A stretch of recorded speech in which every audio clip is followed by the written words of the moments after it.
আসসালামু আলাইকুম বন্ধুরা, একটা নতুন রেসিপি নিয়ে চলে এসেছি। পালং শাকের ডাঁটির রেসিপিটা দেখতে খুব সুন্দর। রেসিপিটা হচ্ছে পালং ডাঁটিগুলোকে কেটে নিয়ে বেগুন দিয়ে সিদ্ধ করতে চাপিয়ে দিলাম। অনেকটা সিদ্ধ হওয়ার পর সিদ্ধ হয়ে গেল, তারপরে তেল দিয়ে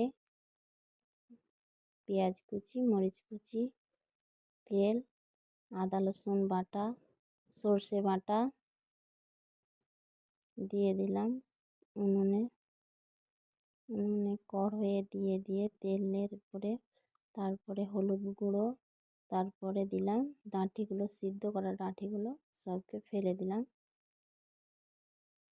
সিদ্ধ করা ডাঁটিগুলো সবকে এইরকম করে আস্তে আস্তে ফেলে দিয়ে খানিকক্ষণ পর নেড়ে নিয়ে তারপরে দিলাম জিরা বাটা, মিট মশলা গুঁড়ো, তারপরে দিলাম কিছুটা লঙ্কা গুঁড়ো। হয়ে গেল আমার রেসিপি। খুব লোভনীয় জিনিস তৈরি করেছে, খুব সুস্বাদু। আপনারাও করে দেখবেন। আসসালামু আলাইকুম।